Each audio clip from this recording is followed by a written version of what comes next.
एक जंगल में व्याध था।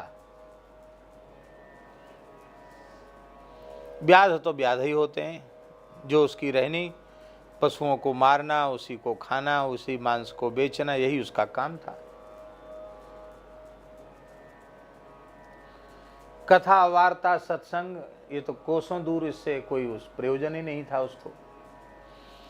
पर एक महात्मा पर्णकुटी बना करके जंगल में गोदावरी के तट पे रहते थे। दक्षिण भारत की घटना है। तो वो महात्मा कभी जब पर्णकुटी के बाहर बैठ के माला फेरते होते, तो वो जो व्याध था ना, भील व्याध, वो ऐसे सिर झुका लेता बस एक बार और चला जाता आगे। वो ये समझता था कि ये कोई महात्मा है, क्या है ये नहीं, वो तो कोई दिव्य पुरुष है, ये कोई देख के अच्छा लगता है, सिर झुका लेता। महाराज जी कहते थे, हमारे पहाड़ी बाबा महाराज, कोल भीलों में बहुत श्रद्धा होती संतों की। कहते हम कोल भीलों की झोपड़ियों से लेके और राजमहलों तक रहे। कहते थे पक्का वैराग्य उसी का जो कोल भीलों की झोपड़ी से लेकर के राजमहलों तक जाए और मन चलाए मान ना हो, वो पक्का बैरागी, महाराज जी कहते थे। तो कहते ऐसे भीलों के यहाँ भी हम गए हैं, जिनके भीलों के शरीर पर कपड़े भी बहुत मामूली, कुछ नहीं, स्त्रियों के शरीर पर भी वस्त्र नहीं, नग्न जैसे, फिर भी वे निर्विकार। तो एक भौंयरा जैसा बना के, गुफा जैसी बना के रखते थे, उसमें कोदो का प्यारा बिछा के रखते।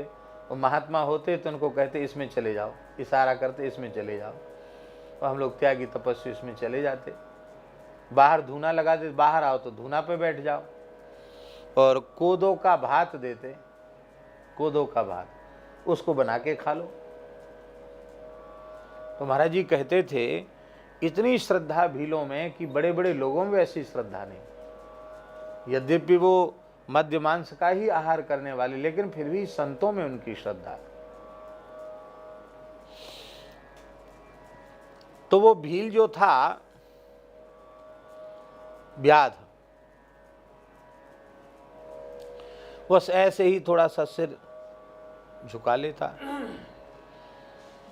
एक दिन उसके मन में आया कि हम तो यहाँ जंगल में शिकार करके और अपना क्षुधा पूर्ति कर लेते हैं, भूख बुझा लेते हैं, और ये यहाँ बैठा रहता है, ये क्या खाता पीता होगा, ये खाता पीता क्या होगा, तो नहीं खाएगा मर जाएगा। अब वो ऐसा भोला था कि वो ये नहीं विचार कर पाया कि हम मांसाहारी हैं, थोड़ी महात्मा मांस खाते, तो कंदमूल फल खाने वाले हैं। तो उसने निश्चय किया कि आज जो शिकार मिलेगा इस महात्मा को दे देंगे, भैया तुम आज बनाओ खाओ, और अच्छा शिकार मिल जाएगा तो 2-4-6 दिन तो चल ही जाएगा। इस हिसाब से गया जंगल में, एक काला हिरन पकड़ में आ गया, जाल में फंस गया।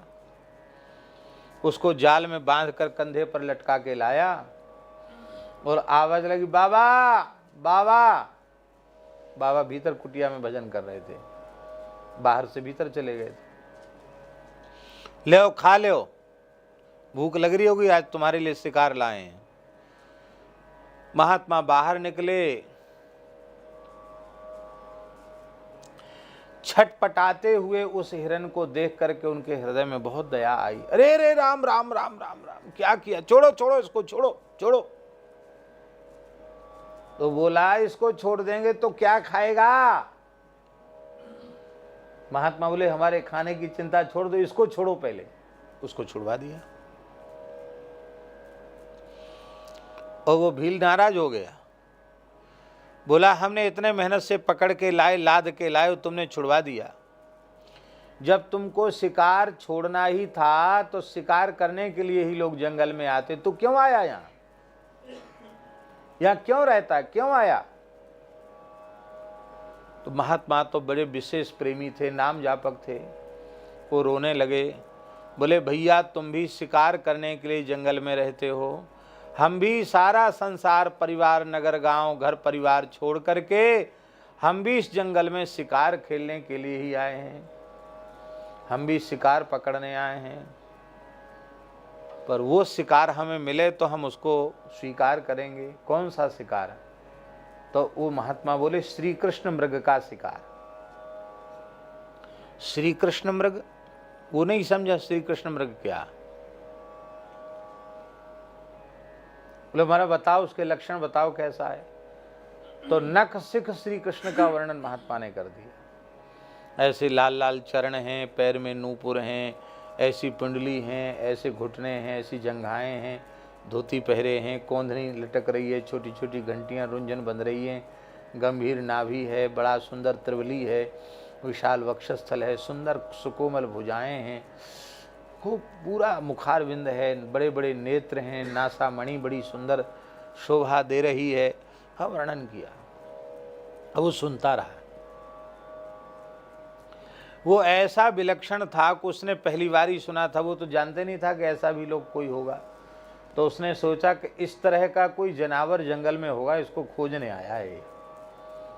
वो सिर झुकाया और वहाँ से चल पड़ा, इस निश्चय के साथ कि जब तक जैसा लक्षण इस बाबा ने बताया है, ऐसे लक्षण वाला कृष्ण मृग हमको जब तक नहीं मिलेगा तब तक हम कुछ भी नहीं ग्रहण करें, पानी भी नहीं पिएंगे। अब कृष्ण मृग कृष्ण मृग कृष्ण मृग कृष्ण मृग इसी का चिंतन कर रहा था वो। 3 दिन 3 रात बीत गए, घर भी नहीं गया लौट, जंगलों में भटकता रहा। ठाकुर जी इसके भाव पर रीझ गए और एक जगह इसने जंगल में जगह जगह जाल बांध के रखे थे। एक जगह ठाकुर जी जाल में फंसे खड़े थे। महात्मा ने बता दिया था वो बांसुरी भी बजाता है। तो जैसी बांसुरी सुनी, अरे रे मिल गया मिल गया मिल गया मिल गया। उसने जाके कोई दंडोत प्रणाम किया, सो थोड़ा ही कस के बांध लिया जाल में, कंधे पर लटका लिया ठाकुर जी को। बहुत खुश हो गया, उसको भूख प्यास सब गायब हो गई। वाह वाह वाह, आज शिकार मिल गया, शिकार मिल गया बाबा की, आज बाबा खुश हो जाएगा। तो जैसे ही गया, अब बाबा कुटिया में बैठ के भजन कर रहे थे, फिर आवाज लगाई, बाबा बाबा बड़ी मुश्किल से मिला है, आपका शिकार मिल गया, ले अपना शिकार। महात्मा भीतर ही भीतर बड़े दुखी हो गए कि ये व्याध अच्छा पीछे पड़ गया, लगता अब यहाँ से भी हमको कहीं अन्यत्र दूर जाना पड़ेगा। 3 दिन पहले हिरन पकड़ के लाया था, आज पता नहीं कौन सा जानवर पकड़ के लाया, क्योंकि कोई विश्वास ही नहीं कर सकता है कि इसको भगवत प्राप्ति कैसे होगी। अरे बाबा देखो तो सही। तो महात्मा इस भाव से कुटिया से बाहर निकले कि उसको हम छुड़वा दें। जैसे ही बाहर आकर के देखा तो निहाल हो गए, आहा, साक्षात श्री कृष्ण कंधे पर लटक रहे हैं। अरे छोड़ो छोड़ो छोड़ो छोड़ो छोड़ो छोड़ो। भील फिर से नाराज हो गए, अरे पहले पकड़ के लाए थे उसको भी छुड़वा दिया, इसको भी छुड़वाने को कहता, इसको तो नहीं छोड़ेंगे, ये भाग जाएगा फिर पकड़ में नहीं आएगा। महात्मा रोने लगे, बोले ये अब पकड़ में आ गया तो भाग कर जाने वाला नहीं है। ठाकुर जी को छोड़ दिया, ठाकुर जी के चरणों में पड़ गए। ठाकुर जी ने हृदय से लगाया, भील को हृदय से लगाया। तब उसे ज्ञान हुआ कि साक्षात परब्रह्म परमात्मा है। कौन सा साधन किया था? केवल एक साधन, यदुपाश्रयाश्रया, नाम मात्र का संत का संबंध हो गया, आश्रय हो गया, उसी से उसको भगवत प्राप्ति हो गई। भक्ति इसी को कहते हैं, भक्ति का स्वरूप ऐसा ही होता है, ऐसा नहीं कर सकते, न जाने कौन से गुण। हाँ हाँ, ये नहीं कहा जा सकता कि बस इतनी ही भक्ति है। अरे भक्ति माने साक्षात भगवान, क्योंकि भक्त भक्ति भगवंत गुरु चतुर नाम बपू एक। तो जैसे भगवान का स्वरूप अगम है, ऐसी भक्ति का स्वरूप भी अगम है। इदमित्थम कही जाए न सोई।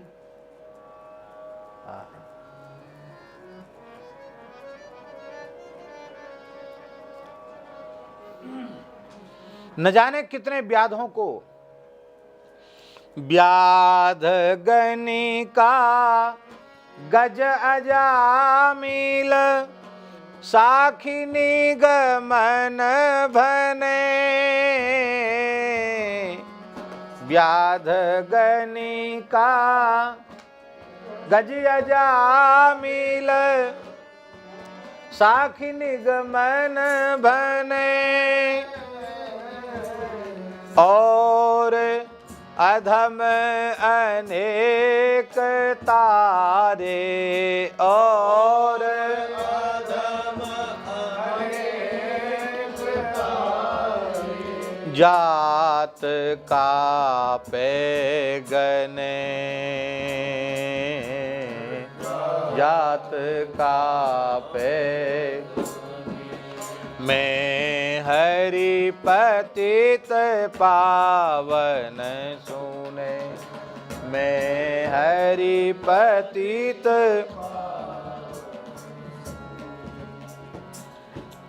पद्म पुराण में एक जीवंती नाम की वेश्या की कथा आती है। जीवंती नाम की वेश्या वृद्धावस्था में बड़ी पीड़ित थी। वेश्याओं की वृद्धावस्था बड़ी दुखद होती है। धन तो बहुत कमा लेती हैं, पर वृद्धावस्था में उन्हें पूछे कौन।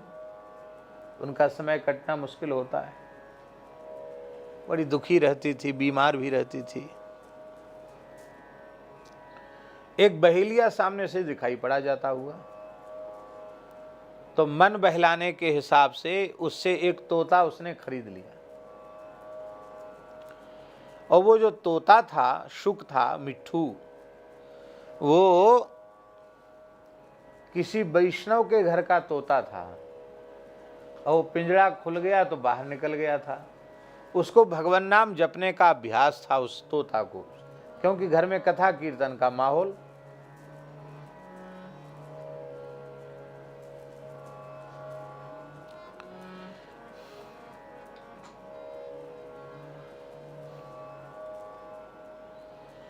तो महाराज जी क्या हुआ कि वो तोता उसने खरीद लिया। अब बहेलिया तो चला गया पैसा लेके। वेश्या ने कहा, मिट्ठू कुछ बोलो, सिखा पड़ा तोता है। तो मिट्ठू बोला, बाई जी राम राम, राम राम सीताराम। अरे वाह, बहुत मीठा बोलता है। बाई जी राम राम। बेटा मिट्ठू राम राम, राम राम। फिर थोड़ी देर में कुछ खिला पिला कहती, मिट्ठू कुछ बोलो तो सही। कहता, बाई जी नारायण नारायण, नारायण नारायण।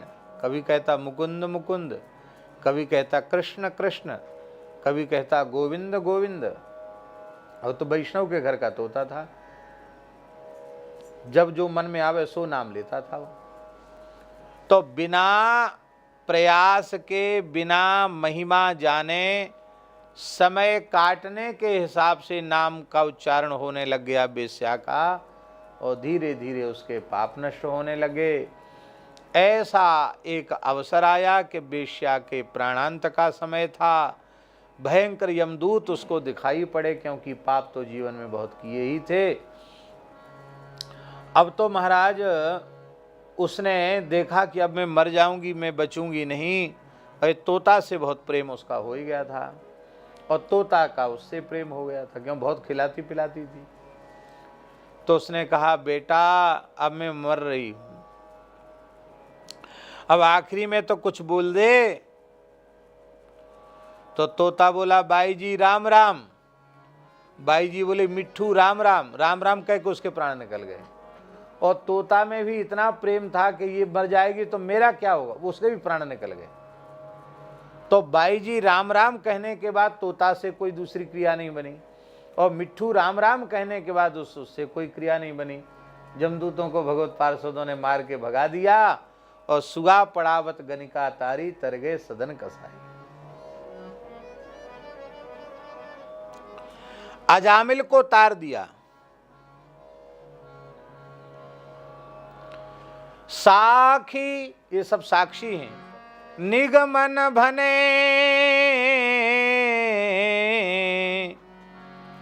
वेद साक्षी दे रहे हैं, गवाही दे रहे हैं कि इस सब पतितों को उद्धार किया।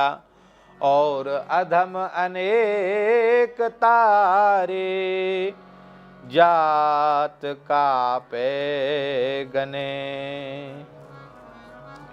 और न जाने कितने अधमों को तार दिया, इतने अधमों को आपने तारा है कि जात कापे गने, कोई भी उनकी गणना कर नहीं सकता है। एक रसरंग जी महाराज थे, नाम सुना है आपने? रसरंग जी। अरे रसरंग की तमाम कवित्व वगैरह तो लीला में भी तो रसरंग छाप वाले कवित्व वगैरह आते हैं लीला में भी, परंपरा से। आप ध्यान देना कभी, रसरंग बड़े उच्च कोटि के भक्त कवि हुए रसरंग जी। वो अपने पिता के एकमात्र पुत्र थे और उनके पिता वेदादि शास्त्रों के प्रकांड विद्वान थे, बड़े पवित्र आत्मा पिता थे और बिजावर स्टेट के राजगुरु थे। वो छतरपुर के निकट है बिजावर स्टेट, वहां के वो कुलगुरु थे, राजा के राजगुरु थे। और ये एकमात्र पुत्र था, पिता के पास धन बहुत था, धन से भटकाव हो ही जाता है। और वो लड़का जो पुरोहित जी का लड़का था रसरंग, वो जो है भटक गया, धन के दोष के कारण कुछ अशुद्ध चीज खाने पीने में भी आ गई उसके, शराब भी पीने लग गया और कुछ बेश्या आदि का कुसंग भी हो गया। तो बड़ी निंदा पुरोहित जी की, पुरोहित जी ऐसे और बेटा ऐसा निकला। लेकिन पुरोहित जी बड़े भक्त थे, भगवत विश्वासी थे। बोले इस जीव का कोई पाप उदित हुआ है, दुष्प्रारब्ध जगा है, इसका प्रारब्ध का भोग इसको कर लेने दो। हम तो इस बात पर विश्वास करते हैं तुलसीदास जी की, प्रणत कुटुंब पाल रघुराई, शरणागत के कुटुंब का पालन ठाकुर जी करते हैं। यदि हम भगवान के शरणागत हैं, भगवान ने हमें स्वीकार कर रखा है, तो कभी न कभी इस शरणागत सेवक के नाते से उस पर भी ठाकुर जी कृपा करेंगे, ऐसा उनको विश्वास था। तो कई बार वो अपने व्यसनों की पूर्ति के लिए पिता से कहता कि हमको धन लाओ, तो वो दे देते उसको, जाओ, क्योंकि कलह करेगा क्लेश करेगा इसलिए दे देते। इसमें भी उनकी बड़ी बदनामी होती कि बताओ ये ऐसे और ऐसे ऐसे ऐसे लड़के को दे देते हैं। बड़ी विचित्र घटना है। और वो लड़का रसरंग नशे में पागल जैसा हो रहा था और उसी नशे में वो जटाशंकर, एक भगवान शंकर का स्थान है जटाशंकर महादेव, गए दर्शन किए जटाशंकर का छतरपुर के पास, बड़ा सिद्ध स्थल है, मध्य प्रदेश का दर्शनीय स्थल है। महाराज जी तो वहाँ 7 दिन विराजे, हम भी 7 दिन रहे जटाशंकर। भैया जी देखने योग्य जगह है। श्रावण भादों में तो क्या कहना, लगता है साक्षात हम कैलाश में आ गए। कभी अवसर होगा तो चलेंगे वहाँ, बहुत दिन हो गए महाराज जी के साथ गए थे जटाशंकर, बड़ा अद्भुत दर्शनीय स्थल है। तो वो जटाशंकर की तरफ चला गया वो रसरंग, और जाके वहाँ जैसे पड़ जाते हैं ना नशे वाले, तो वहीं जाके पड़ गया। तो एक महात्मा आए, कोई सिद्ध पुरुष थे, उस जंगल में सिद्ध तो है ही है, खड़ाऊ पहने थे, पहाड़ से नीचे उतर के जटाशंकर भगवान का दर्शन करने आए थे वो। आज भी सिद्ध लोग वहां दर्शन करने आते हैं, गुफा में है शंकर जी, प्राकृतिक स्वरूप है, स्वयंभू स्वरूप है जटाशंकर जी का। तो महाराज जी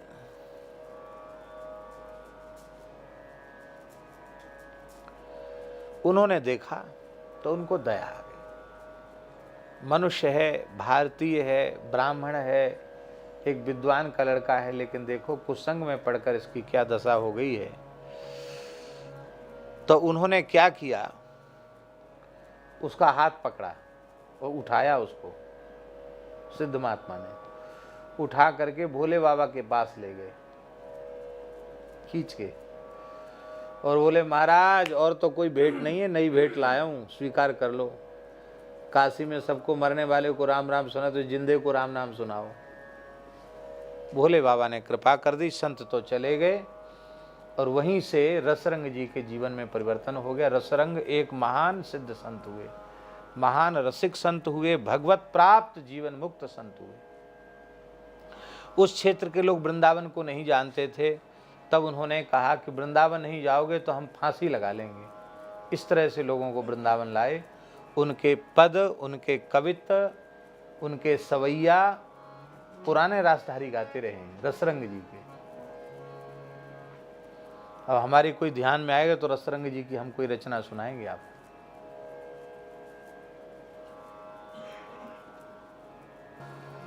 व्याध।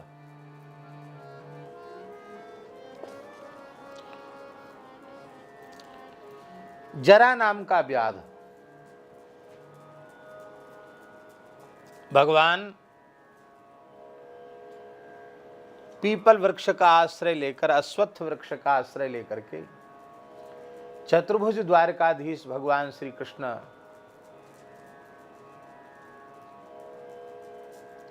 भाल का तीर्थ है आज भी सौराष्ट्र में, सोमनाथ जी के पास गए होंगे, आपने दर्शन किया होगा। भाल का तीर्थ में भगवान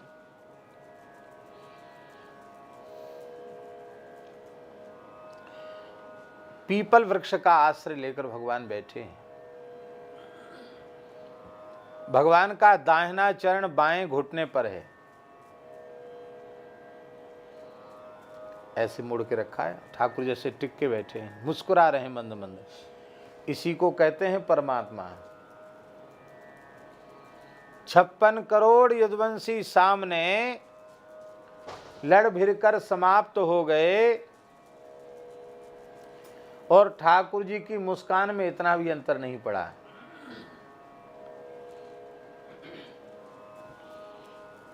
पूरा खानदान ही सामने खत्म हो रहा और भगवान मुस्कुरा रहे हैं। इन्हीं को भगवान कहते, इन्हीं को श्री कृष्ण कहते हैं।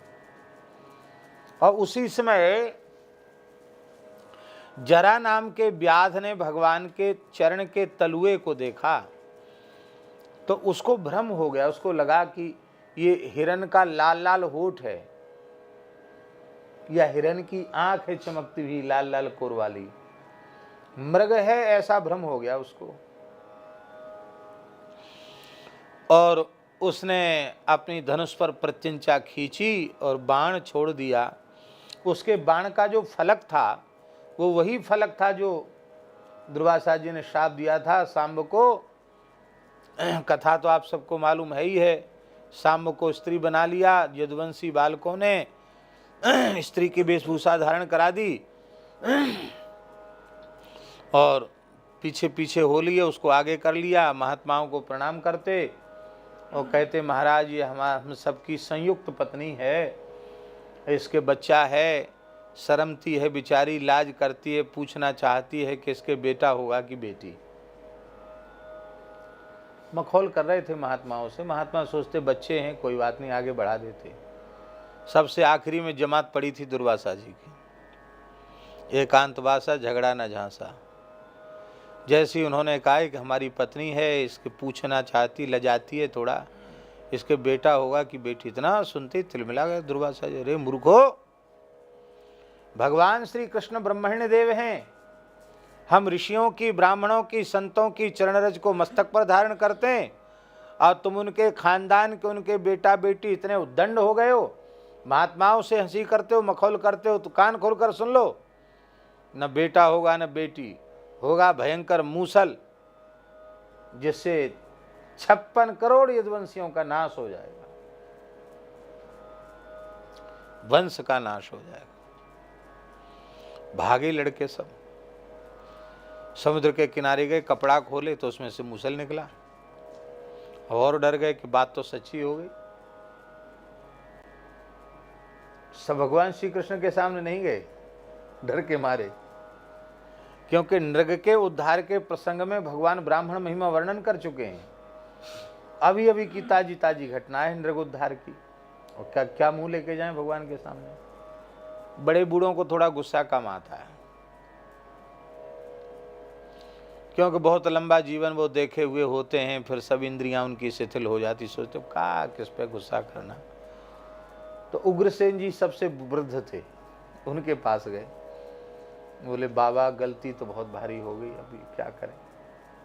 बोले अब देखो भगवान किससे तो कहने लायक अब हम लोग बचे नहीं, अब यही करो कि इसको घिस घिस के मूसल को रेत रेत करके समुद्र की रेती में बहा दो, समुद्र में इसको। यदुवंशी बालक बड़े वीर खूब रगड़े उस मूसल को, रगड़ते रगड़ते रगड़ते रगड़ते पूरा घिस दिया। इतना सा टुकड़ा बचा, वो हाथ से छिटक गया, समुद्र में चला गया। समुद्र में एक मछली ने निगल लिया। मछली जरा नाम के व्याध के जाल में फंसी, और मछली का पेट जब व्याध ने चीरा तो उसमें वो बहुत पैना तिकोना फलक दिखाई पड़ा। वो अरे भाई तो बना बनाया बाण का फलक है, उसने अपने बाण का फलक बना लिया। वही मूसल का जो भाग था वो भगवान के चरणों में आकर के लगा। भगवान ने इसलिए उसे स्वीकार किया ब्राह्मण का साहब चरण में, कि लोग कहेंगे कि देखो भगवान ने सबको तो वज्र पटकवाया और खुद बच गए। तो भगवान ने कहा चलो ब्राह्मण का हम भी आदर करते, साहब का, ऋषि की वाणी ब्राह्मण की वाणी सत्य होनी चाहिए।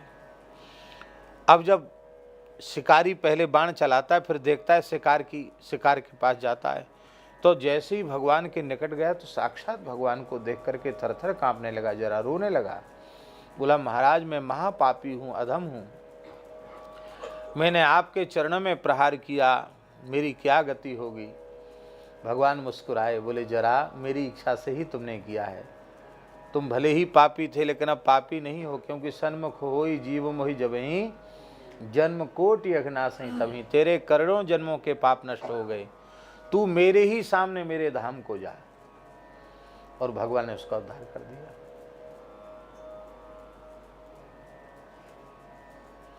आहा क्या कहना, बड़ा अद्भुत है। गोस्वामी जी कहते हैं कि हे हरे, हे प्रभो, हे चित्तचोर, मैंने वेद इतिहास पुराण धर्मशास्त्र संतों की वाणियों में संतों के द्वारा हमने सुना है आप पतित पावन हैं। मैंने पतित पावन आप हैं ऐसा सुना है।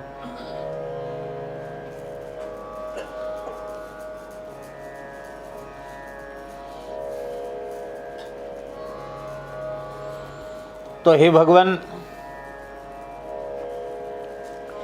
हमने जो कुछ सुना है, समझा है, जाना है, उसको आज सत्य करने का अवसर आ गया। मौका बढ़िया है, चूके ना आप। क्योंकि पतित पावन को पतित की आवश्यकता है, पतित के बिना पतित पावन कैसा। तो आपके पतित पावनत्व को चरितार्थ करने के लिए मैं पतित आपके सामने प्रस्तुत हूं। आप मुझे पावन बना दीजिए, और नहीं बनावेंगे पावन आप, इसमें एक अर्थ है, विशेष ध्वनि है, वो ये है, यदि मुझ पतित को आपने पावन नहीं बनाया तो फिर कहना पड़ेगा कि आप तो केवल बातों बातों के पतित पावन हैं। लोग कहते नहीं, तो बातों के देवता हैं, मतलब बात ही बात करते हैं, बाकी क्रियात्मक रूप में, प्रयोगात्मक रूप में, प्रैक्टिकली रूप में कुछ नहीं है, कोरी बातें बातें हैं। इसी भाव का नाभा जी का पद है। भक्तमाल ग्रंथकार श्री नाभा गोस्वामी जी महाराज का पद है, बहुत प्यारा पद है। वे कहते हैं बाल बातन ही हो पतित पावन, बातन ही हो पतित पावन, बातन ही हो पतित पावन, बातन ही हो पतित पावन। मोते काम परे जानहुगे, मोते काम परे जानहुगे, बिन रण शूर कहावन, बिन रण शूर कहावन, बातन ही हो पतित पावन, बातन ही हो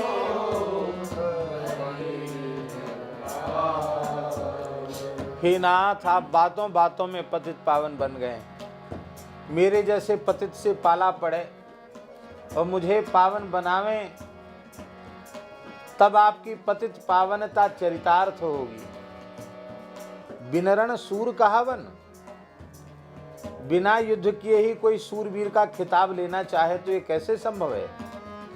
अरे मेरे जैसे पतित का उद्धार करो, तब आपकी पतित पावनता है। ठाकुर जी बोले, अरे भाई ऐसा आरोप क्यों लगाते हो? हम तो पतित पावन थे, पतित पावन हैं और पतित पावन ही रहेंगे। तुम्हें संदेह क्यों हो रहा है? ना, संदेह तो नहीं हो रहा, मैं तो प्रार्थना कर रहा हूं, मुझ जैसे पतित को पावन कीजिए। हाँ, हे प्रभु, आप पतित पावन अवश्य हैं, पर जिन पतितों को आपने पावन बनाया वे कैसे थे?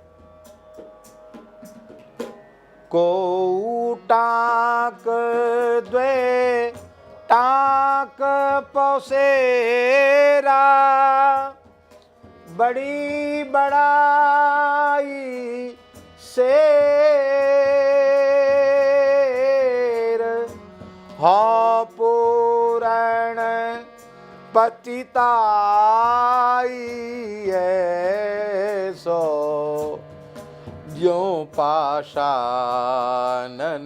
मेरु, बातन ही हो पतित पावन, बातन ही हो।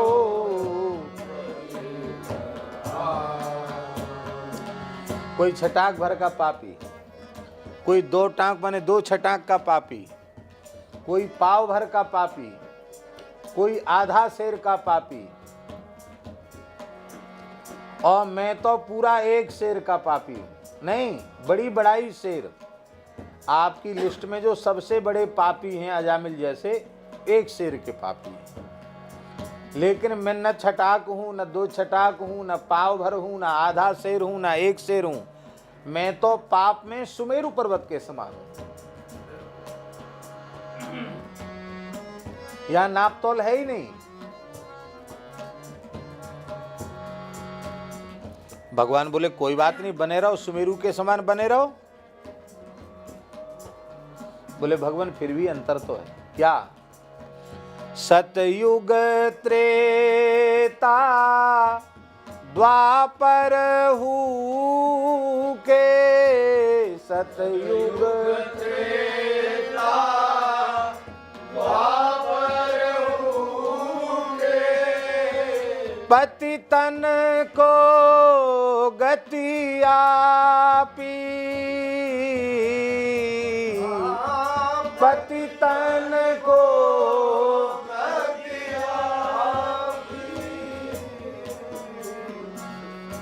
उन्हें हमें बहुत अंतर है, हम कल युग के पापी।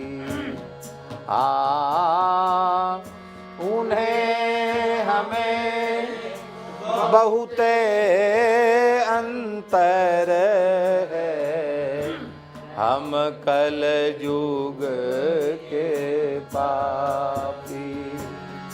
बातन ही हो पतित पावन, बातन ही हो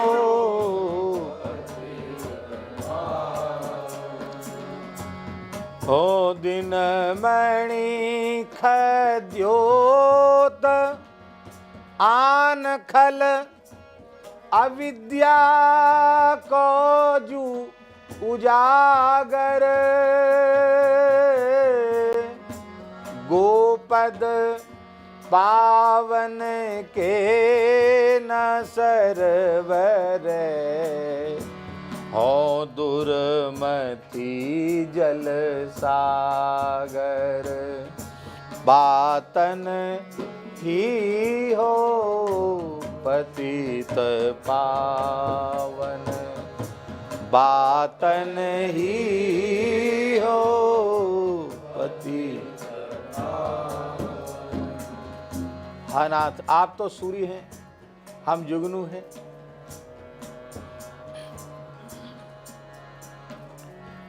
मैं दुर्मति का समुद्र हूं, पाप का समुद्र हूं। हो दुर्मति जल सागर।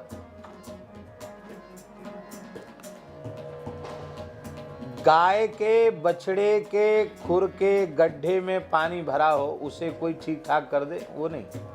मैं तो पाप का समुद्र हूं, इसे शुद्ध कीजिए। अंतिम बात, हा, बहुत प्यारी बात।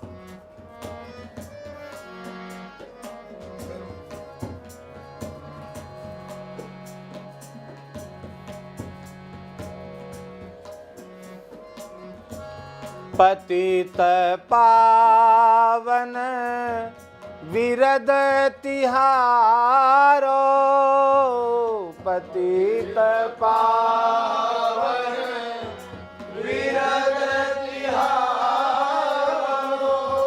सोई करो परमान, सोई करो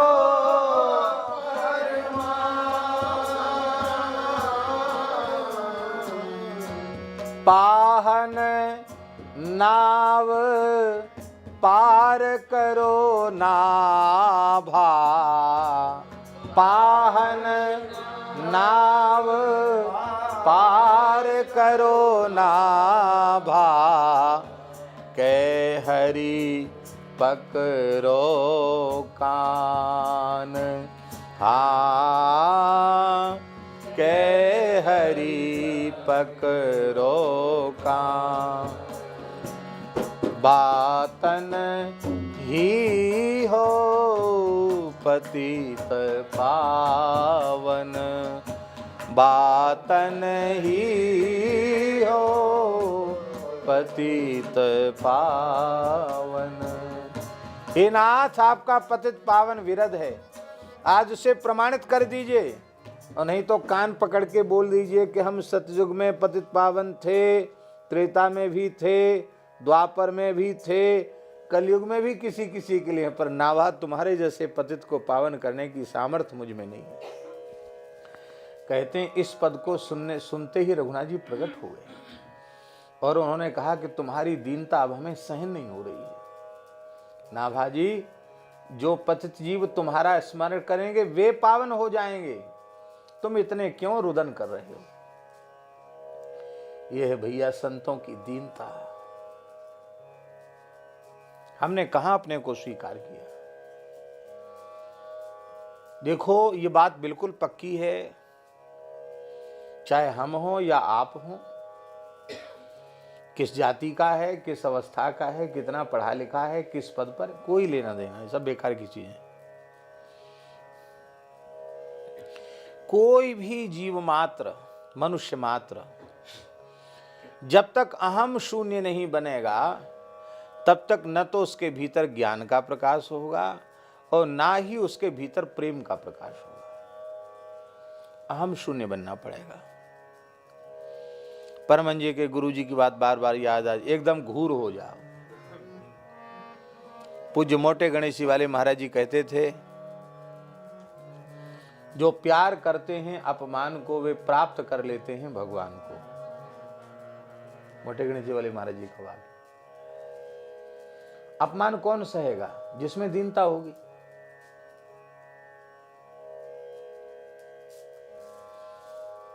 अब हम ठाकुर जी के सामने बोलें कि हम पतित हैं, हम कुटिल खल कामी हैं, मौसम कौन कुटिल खल कामी, और हमें कोई पतित कह दे, हमें कोई कुटिल कह दे, हमें कोई खल कह दे, हमें कोई कामी क्रोधी कह दे, तो हम सहन कर पाएंगे? एक की 10 सुनाएंगे। इसका मतलब है कि ठाकुर जी के सामने आप झूठ बोल रहे हो, आपने स्वीकार कहाँ किया? यदि भगवान के सामने आपने ईमानदारी से स्वीकार किया तो तुम नीच हो, धूर्त हो, कपटी हो, कुटिल हो, महापापी हो, पतित हो, ऐसा कहने वाले के चरण पकड़ लिए जाएंगे। भैया और तो सब झूठ बोलते, तुमने ही सांची बात कही है, हे प्रभु कृपा करो। ये दीनता है। ये दीनता जब तक नहीं आवेगी तब तक जीव का काम बनने वाला नहीं। भक्ति मार्ग में दीनता ही मुख्य है। और हर व्यक्ति दीन होता है कभी न कभी, पर जिसके सामने दीन नहीं होना चाहिए उसके सामने दीन होता है, और जहां दीन ही होना चाहिए वहां मुझ पर ताव देता है। हरिगुरु संतों के सामने दीनहीन बन के रहना चाहिए। हरिगुरु संतों के सामने तो हम अहंकार पूर्वक रहते हैं और संसार के सामने दीन हो जाते हैं। कीर्तन करो थोड़ी देर।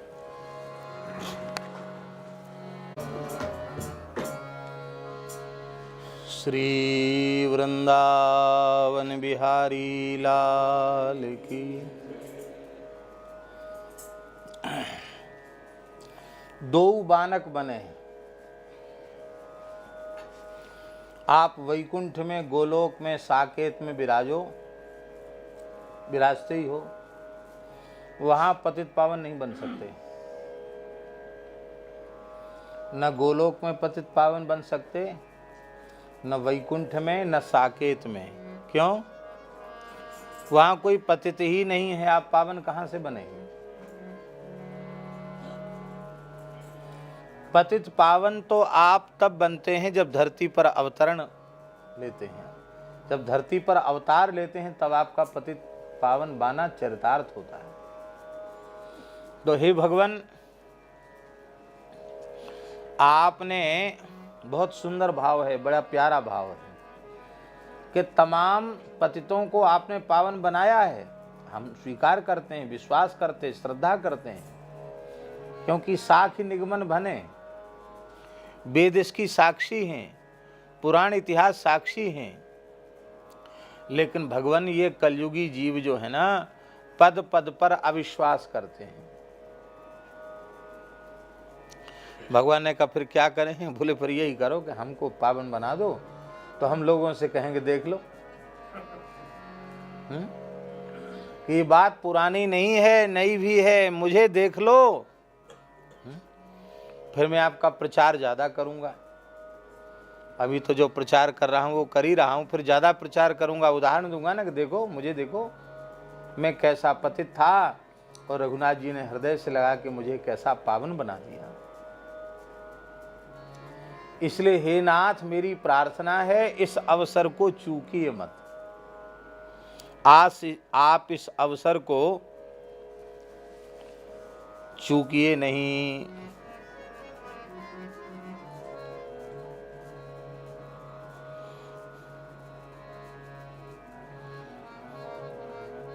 और भगवान ये बात बिल्कुल सच्ची है। जो जग विदित पतित पावन अति बांकुर बिरद न बहते, तो बहु कल्प कुटिल तुलसी से सपने हूँ सुगति न लहते। हे भगवान, यदि आपका पतित पावनता का बाना न होता तो तुलसी जैसे कुटिल तो करोड़ों कल्पों में भी पवित्र हो ही नहीं सकते थे।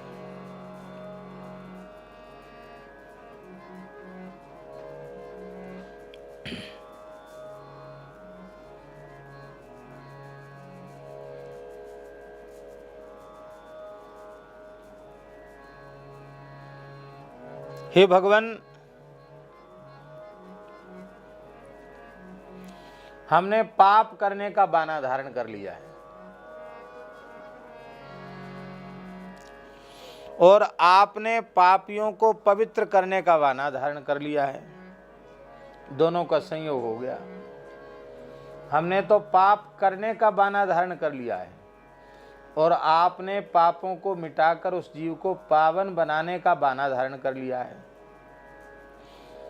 अब मोह तो ही पड़ी होड़, हमारे ब्रज के रसिकों ने कहा मोह तो ही परी होर। हम में और आप में होड़ा होड़ी पड़ी है। देखते हैं बाजी कौन मारता है। और भगवान, बाजी तो आपकी ही होगी, जीत तो आपकी ही होगी, ये भी हमें पता है। क्यों? क्योंकि वेदों ने आपको अजित कहा है। अजित माने जो कभी पराजित न हो, जो कभी हारे नहीं, सदा विजयी हो, उसको अजित कहते हैं।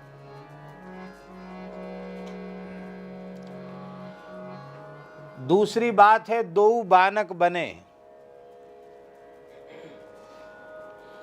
जब तक कोई जोड़ीदार नहीं मिलता है तब तक अच्छी पटती नहीं है।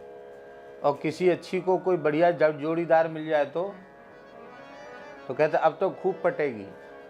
पटेगी माने बहुत अच्छी घुटेगी, छनेगी, बढ़िया निर्वाह होगा। अब श्री जुगल शरण जी तबला बजाने की सेवा कर रहे हैं और इनको बढ़िया बजाने वाला ना मिले, और धन्वंतरी दास जी बजाने की सेवा कर रहे हैं, स्वर देने की सेवा कर रहे हैं, इनको बढ़िया ताल देने वाला ना मिले। हैं? बिल्कुल नहीं पटेगी। दो बानक बने, ये सुंदर ताल दें तो ये सुंदर स्वर दें।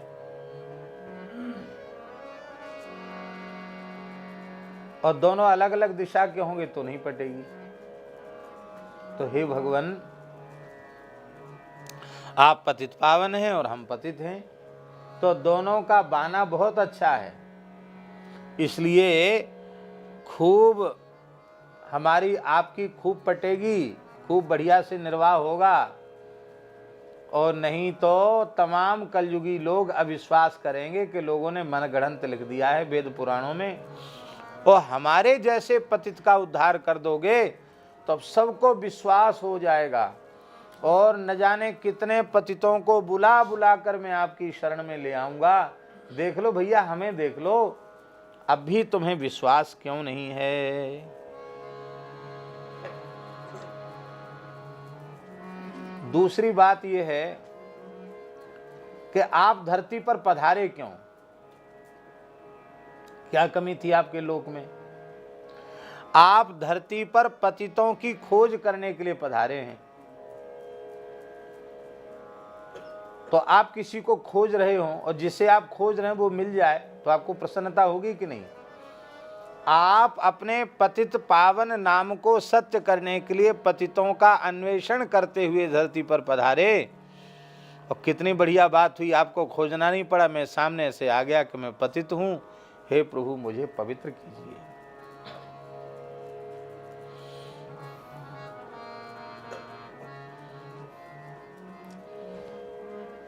हम तुम्हारे ग्राहक हैं और तुम हमारे ग्राहक हो। बोलो भक्तवत्सल भगवान की। हम तुम्हारे ग्राहक हैं और तुम हमारे ग्राहक हो। दो बानक बने। अब यहाँ एक विशेष बात है कि गोस्वामी जी ऐसा क्यों कहते, मैं हरि पतित पावन सुने। ये पतित पावन, मैं पतित हूं आप पतित पावन है, ये संबंध क्यों जोड़ना चाहते हैं? ये है गोस्वामी जी की अपूर्व दैन्यता। आहा, क्या कहना। वे कहते हैं महाराज बड़े बड़े भक्त होते हैं, बड़ा बड़ा संबंध आपसे जोड़ लेते हैं। कोई स्वामी सेवक का संबंध जोड़ता है, कोई सखा का संबंध जोड़ता है, कोई सखी का संबंध जोड़ता है, कोई दास का संबंध जोड़ता है, तो कोई तो महाराज आपको अपना पति मान लेता है, पति वाला संबंध आपसे जोड़ लेता है। और कोई तो कहां तक कहें, कोई तो आपको अपना शिष्य मान लेता है। विश्वामित्र जी ने शिष्य वाला संबंध जोड़ा।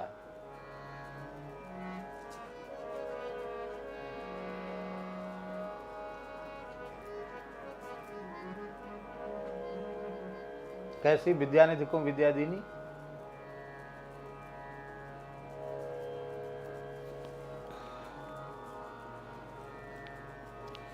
जिये नाथ ही चीन्ही, विद्यानिधि कहूं विद्या दीनी। अब विश्वामित्र जी जानते हैं कि राम जी विद्यानिधि हैं। विद्यानिधि वो सब जानते हैं, सारी विद्या इनसे ही प्रकट, उनको विद्या देने की क्या जरूरत है। बला अति बला विद्या जो प्रदान की, जाते लागना क्षुधा पिपासा, क्यों दिया? वो इसीलिए दिया, उसको देने का एकमात्र प्रयोजन ये था कि ठाकुर जी से संबंध जुड़ जाए। तो मानो गोस्वामी तुलसीदास जी कहते हैं महाराज मैं न तो आपका दास बनने लायक हूं, ना आपका सखा बनने लायक हूं, ना पिता पुत्र का भी संबंध जोड़ने लायक हूं भगवान, ना मैं भक्त वाला संबंध आपसे जोड़ सकता हूं, क्योंकि मैं इतना दीनहीन हूं। मैं तो यही संबंध आपसे स्थापित कर सकता हूं कि मैं पतित हूं और आप पतित पावन हैं, और कोई संबंध में जोड़ नहीं सकता आपसे। मुझे अपने लायक संबंध यही समझ में आता है। भैया ऐसी दीनता जिनके मन में होती है, उनके एक संबंध दो संबंध नहीं, उनसे ठाकुर के सारे संबंध जुड़ जाते हैं। और जिसमें दीनता नहीं है, अरे भाई आपने मान रखा है संबंध, ठीक है ना, आपने संबंध मान रखा है, आपने हमसे संबंध मान रखा है, मान लिया अच्छी बात है, पर हम माने तब ना।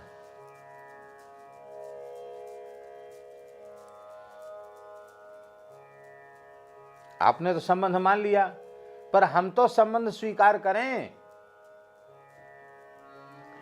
संबंध की स्वीकृति जब तक स्वामी की ओर से नहीं होगी तब तक संबंध नहीं माना जाएगा। आप मानते रहो, पर आप पतित पावन हैं और मैं पतित हूं, इस संबंध की स्वीकृति की भी जरूरत नहीं है। ध्यान में ही बात, ध्यान में ही बात। और संबंध तो आप स्वीकार करोगे तो मान्य होंगे, अस्वीकार नहीं करोगे तो मान्य नहीं होंगे। पर हे नाथ, ये संबंध तो आपको स्वीकार करना ही पड़ेगा। आपको ये भी मानना पड़ेगा कि मैं पतित पावन हूं, और आपको ये भी मानना पड़ेगा कि मैं पतित हूं। तो और संबंध तो आप स्वीकार करें न करें, पर मैं पतित हूं और आप पतित पावन हैं, ये तो आपको अंगीकार करना ही पड़ेगा। इसलिए हे भगवान, व्याध गज गनिका अजामिल, साखी निगमन भने,